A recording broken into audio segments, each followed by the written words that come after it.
How can newsrooms approach a coverage plan that focuses on what people share in common and presents diverse viewpoints in a way that helps people empathize with each other? Alicia, if I could start with you.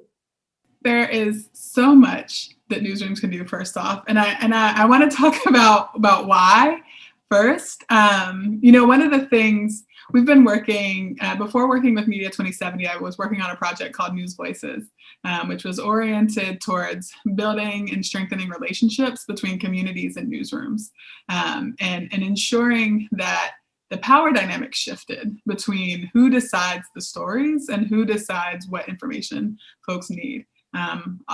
Oftentimes, historically, that's only come from newsrooms. And so this was to shift kind of what say and what power do communities have in creating that. And what we've found in kind of doing that work and what's kind of been excavated in that is that the newsrooms are these creators of culture, and there are these creators of public opinion.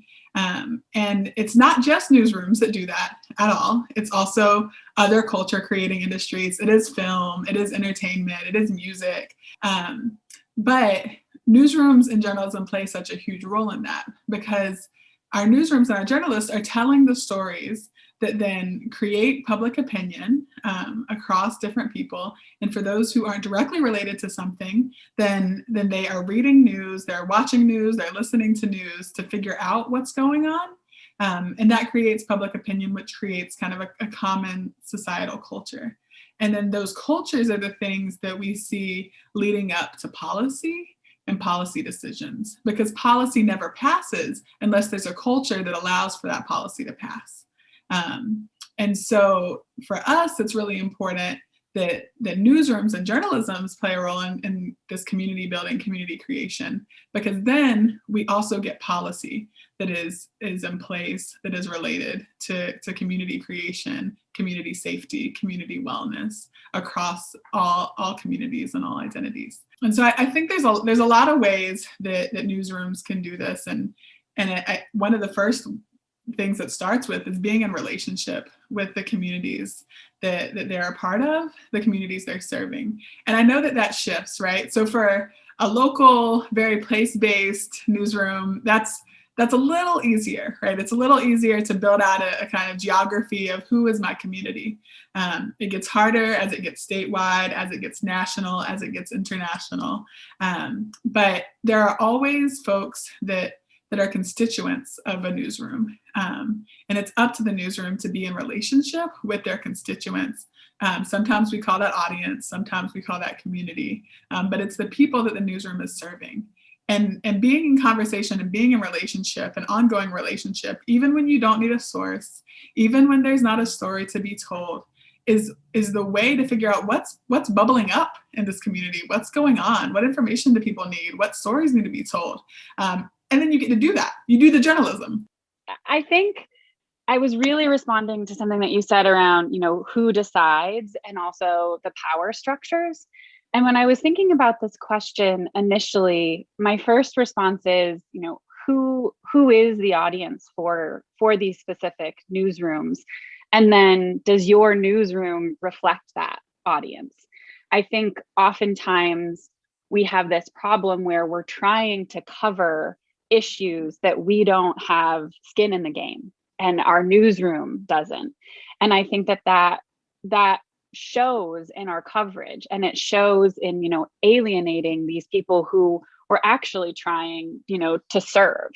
So I think that is, in terms of, how do you approach a coverage plan? Who's covering what neighborhoods? What kind of stories typically get told from those places? And how can you shift that narrative, and really taking responsibility for the pictures that we paint and how we divide people just based on, maybe it's our deadline schedule. But I think it's an old way that we have practiced journalism, which is, going in, what's the sort of, buzzword quote that we can get and then get out because we have to file something. And when we talk about sort of shifting these practices and different engagement and listening, I often hear from sort of more traditional newsrooms, but we don't have time for that.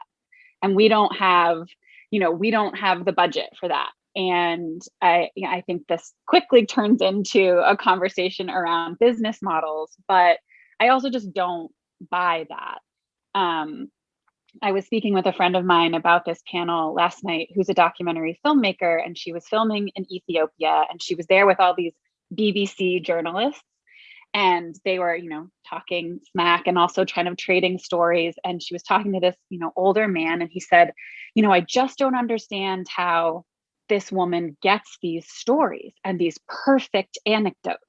And I wish I could write like her. And I wish that I could tell these stories. And my friend said, well, I think she has pretty deep relationships in this community. And it seems like she's been here the same amount of time that you have. And he goes, no, I'm not an artist. I'm just about the facts. It's like, okay, but you're saying you see that her journalism is better. I think just sort of on a practical level, it's also involving the people that you are working for and serving in the process. Asking them, what are the pain points in your life? What keeps you up at night? And having a part of your coverage be obsessed with this kind of listening, and whether that's calling people, texting them, putting call outs at the bottom of every single one of your articles, saying, what other questions do you have? What did this bring up? Erica, thank you so much. I'm just so delighted that both of you have set up my answer so well, because it's almost like we had a mind meld, because we were all thinking very similar things. As you were talking, Alicia, I was taking some notes, because that relationship you're talking about is so key. And I think we think of that as sort of a new thing, but in some ways it really isn't. It's something good journalists have always done. And, I worked, as I mentioned earlier, a journalist in upstate New York. And this must have been the early 90s, pre-social media, the internet was invented, but nobody had it yet. And I was covering these 6 towns that are around Syracuse, New York. I had this wonderful editor, Dave Berman, and he let me do this thing that I called a wandering day, which was I basically just wandered around my coverage area and talked to people. There was no agenda. I don't have to get a story out of it. And it was a rural area. So I just hung out with people in like corner stores and dive bars. That's honestly what I did. I just pull up to a dive bar and I go in and just chat with these farmers. And the most amazing story I did get out of that was that Agway had figured out a way to make manure not smell that bad, because, there's a lot of cows in upstate New York, but there was also a lot of development of new houses, and the people buying those houses weren't farmers. They were, suburbanites who did not want it to smell like the country. And it ended up being a front page story, but the point was I was building relationships that served me through my whole beat. And I think in the crisis in journalism and the cost cutting and the loss of the business model, some of that got lost. That relationship is something good reporters did back in the day. And they have so many more avenues to do it now. The other thing I wanted to address, what Erica was saying, about, and I've had reporters say this to me too, well, we don't have the time to do it, right? We don't have the time to do it. And people said that at the same time, back in the early 90s, when I was doing this wandering day, my colleagues thought I was like off my rocker, like, what is she doing? And honestly, I think the other editors do. And I credit my editor who had the faith and the foresight to let me do this. But I just can't stop thinking that we cannot afford not to do this, because you can't replace that relationship. It's the reason people tell you their story. So a couple other things I wanted to throw in there is, I also think, and this is also kind of an old chestnut, but we really have to start doing it, is to diversify newsrooms. And I don't mean just doing it to hit some kind of quota. to really do it thoughtfully and to diversify them by race, by age, by gender, by socioeconomics, by political beliefs, by all different axes. Because the fact is, people are more comfortable talking to reporters who they feel are somewhat like them, right? We know that women reporters are more likely to interview women. Male reporters are more likely to interview men. It's not really a bad thing. It's just the way human beings are made. The same thing happens along racial lines. The same thing happens on socioeconomic lines. So the more diverse our newsrooms are, and if we really take it seriously, I mean, I've been hearing that since I got in the business, and I've yet to see that actually happen. Like, I keep hearing that we're going to do it, but we never do. So I think that is important, but that's not going to fix the problem alone.